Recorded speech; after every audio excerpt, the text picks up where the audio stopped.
Hello friends, সবাই কেমন আছেন? আশা করি সবাই ভালো আছেন, যদিও দেশের পরিস্থিতি খারাপ। তো আজকে আমি একটা মেশিনের ভিডিও নিয়ে আসলাম। অনেক দিন ভিডিও দেওয়া হয় না পরিস্থিতি খারাপের জন্য। তো এটা দেখেন, এটা হচ্ছে লুমিনাস, এটা 1650 মেশিন। তো এই মেশিনটা বয়স এক সপ্তাহ হয়নি। তো আপনাদেরকে আমি আগেও অনেক ভিডিও দিছি লুমিনাস মেশিনের, সব কোম্পানির মেশিন ভিডিও করে দিই, যে আপনাদের বারবার বারণ করি, ভাই আপনারা এই সব মেশিন কিনেন না, এই সব মেশিনগুলো আসলে ভালো না। তারপরেও সবাই কেনেন। যা আপনাদেরকে আমি দেখাই, এই যে মেশিনের কভার আপনারা দেখতে পাচ্ছেন, মেশিনটা কিন্তু ইনটেক। আর ওয়ারেন্টিটাও আপনাদেরকে আমি দেখাচ্ছি, যে ওয়ারেন্টি উনি এখনও ওয়ারেন্টি দিয়ে পারেননি, মানে ওয়ারেন্টিটা এখনও লিখে পারেননি। তবে সপ্তাহখানিক বয়স হয়েছে। এখন মেশিনটা একদম চলতে চলতে এখন পুরোটাই ডেড হয়ে গেছে। আমি সংযোগ দিচ্ছি, এখানে কোনো মানে নাই। প্রথমে ওভারলোড দেখাতো, ওভারলোড দেখাতে দেখাতে এটা হয়ে গেছে।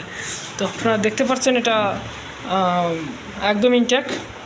তো আমাদের এখানে ওয়ারেন্টি দিয়ে আমরা এখনও মেশিনটা খুলি নাই। তো আমরা আর কি একটু দেখাচ্ছি, যারা আছে ইন্ডিয়ান পণ্য কেনার জন্য অনেক মানে আইপিএস নেওয়ার জন্য অনেক ভাবনা চিন্তা করে আছেন, আমি শুধু তাদের জন্য এই ভিডিওগুলো দেয়, ঠিক আছে? তো আমরা এটা রিপেয়ার করে দেখাবো।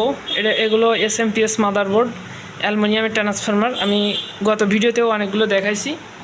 তো সমস্যা হচ্ছে আমাদের দালাল, আমাদের দেশীয় যেসব দালাল আছে, হ্যাঁ, এদেরকে একটা ভাষা খারাপ দিতে হয়। কিন্তু ভিডিও তো যেহেতু ইউটিউবে ছাড়ছি, কমিউনিটির জন্য আমি তাদেরকে ভাষাটা দিতে পারলাম না।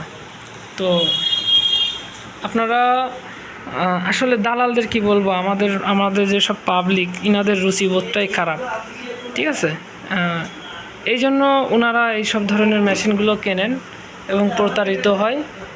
তো যাই হোক, আজকের ভিডিও এ পর্যন্ত। তবে এসব মেশিনগুলো কেনার আগে আপনারা একটু দেখে শুনে নেবেন। শুধু এই লুমিনাস কোম্পানি না, আমাদের সাথে জড়িত আছে মাইক্রোটেক, দেশীয় যে রহিম আফরোজ আছে, হ্যামকো আছে।